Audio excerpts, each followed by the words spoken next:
the leader of the opposition made mention to the Hewanorra International Airport. I would like to speak a little bit on that. In his statement, the leader of the opposition said that it is difficult to imagine how a government can forego an offer by the World Bank to seek finance, monitor, manage the construction of Hewanorra Airport without one additional cent of loan funds, but the government will instead choose to redevelop the airport through a loan that will increase the national debt by $150 million. I want to say that this is very much inaccurate. I want to explain to St. Lucians in a nutshell what was the proposal of the Labour Party administration in the construction or the renovation of the Hewanorra International Airport. The agreement that the Labour Party wanted to enter into for the airport was that, one, they would have increased, and I think that increase was done because there was a cabinet conclusion, they would have increased the airport tax from $25 to $60. The agreement that they would have entered into with the developer was that this was a private entity. The airport would have been given over to that private entity to run, to operate, and to own for 30 years. So all incomes and everything that is happening at the airport would not be under the management of the government of St. Lucia, but it would be under the management of that private entity for 30 years. And if we do a calculation, the $60 that they would have increased the airport departure tax to was going directly to the developer. And that is why they said it was not going to be a loan, it would not be on our books. But the revenue that was being generated as tourists arrived, it would have gone directly to the developer for 30 years. If you do a rough calculation of $60 by 30 years, and we have an average of 500,000 people coming through in and out of the airport, for 30 years, that would have amounted to an estimated amount of $900 million. That is the amount of money that St. Lucia would have foregone in the deal that the Labour Party was negotiating for the airport redevelopment project. When we came into office, we said there's no way that we will forego all that revenue to a private entity and to give over our airport for 30 years. And I understand that the Labour Party is always against privatization and giving private entity, but here we were, giving our airport away to a private entity for 30 years. And so the negotiations that this government has gone into is that, as we said, we've negotiated with the Taiwanese government for a loan of $150 million US. $100 million will go to the airport development project. That's US dollars. We've increased the tax from $25 to $98. And so in essence, to give you a breakdown of that money, $25 goes to SLASPA. $35 of that departure tax goes towards the repayment of the loan. And so I want to say to St. Lucia, that airport project is not going to be an additional loan on the backs of St. Lucia.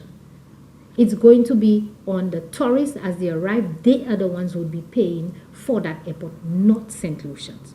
And the balance of the money is going towards the highway project and the cruise ship, the development of our cruise ship port terminal. And so these are revenues that we are generating through the airport, not through taxes, not through the backs of St. Lucia. The loan that we have negotiated with the Taiwanese government, is for 15 years. The first 5 years, we have a moratorium on it, and that we will begin to pay after 5 years at an interest rate of 5%. This is a good deal for St. Lucia. We believe that it is the best that we could negotiate at this time instead of giving away our airport to be managed for 30 years by a private entity. And so when the leader of the opposition says that it was not going to be 1 cent, how much money were we foregoing? How could we have considered foregone revenue of approximately $900 million for 30 years? Would it take 30 years to pay back for the redevelopment of the project? Our estimation was that it would cost an average of about $400 million for the entire project. And so the developer would have made double the amount. we don't think that it was fair.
And the last thing that I really want to speak about is with reference to the Don Lockerbie matter. I know and I saw on social media some sort of a contract being bandied about with reference to Don Lockerbie. And I also heard some of the statements made by two associations. I think it was the Football Association and the Basketball Associations. I am also a member of the National Lotteries Authority, so we are very well au courant with the project by Don Lockerbie in St. Lucia. I am very disappointed, I must say, as a member of the National Lotteries Authority. I am very disappointed with the statement that were made by the associations. And the reason why I am is because the statements were made based on perhaps just one page of a contract that was being bandied about. But I have here the entire contract. I can make that available to you so that perhaps you can browse through and you can see what is it that was the agreement with Lockerbie. To begin with, I don't think that any right-thinking government would consider paying 12 million and 30 million and, to a consultant just for consultancy fee for sporting facilities in St. Lucia. I don't think any sane government would do that. And so I want to clarify to St. Lucia and get it off that the monies for the projects, for the facilities, is not the consultancy fee to be paid to Don Lockerbie, but that is the cost of the entire project. And so on page 1, you can take a picture of it after done. Page 1, on the compensation for the project, it says that the compensation for TPC, which is the name of the company, for the program management team and all personnel assigned to the project shall be negotiated for each assignment as described in attachment C, and I will give you attachment C. 1. It is agreed that the first scope of work for TPC is to manage, design, develop, and construction. And I want to emphasize that. It is for him to design, to manage, to develop, and the construction of several projects for the next 15 months within a maximum project budget set by the government of St. Lucia not to exceed US $12 million unless the government approves further project expenditure. And so the entire project, which is for the management, the design, and the construction of the project, is going to be and not exceeding $12 million US. For each month during the project, the government will advance the funds requested by TCP with proper backup documentation in order for TPC to pay all the project stakeholders on the separate contracts. And so we're not giving to him the $12 million in advance. Each month, as you would know with normal project procedure, he will send in his request for payment and so forth, the necessary documentation, and the government of St. Lucia will pay him as per his request. Under attachment B, the scope of works, it says that the TPC team was contracted by the government in September of 2017 for phase 1 for March 2018 and phase 2 to commence in April 2018. The phase of the project is projects to be designed and constructed, and hopefully we were hoping to end by June 2019. The assignment of phase 1 was to develop a master plan and a national sports strategy with the goals and objectives as follows: to identify and to assess the conditions of the main sporting facilities, to identify venues and facilities throughout the nation that are right for upgrade in the next 2 to 4 years, to identify the venue and facilities that are critical for national sports associations, the Olympic Committee, national teams and youth development, to identify a master plan to develop several upgraded venues per constituency, to identify or recommend new venues that will benefit youth, after-school programs and national wellness community, and to develop recommended budgets and timetables for the government's consideration. So you have a number of for objectives for that project that was in phase 1. These objectives were done, and Mr. Lockerbie submitted a report, which is the result of phase 1 of the National Sports Strategy Master Plan. And perhaps if you go back through your archives, you would have seen a presentation made by Mr. Lockerbie during the National Sports Award.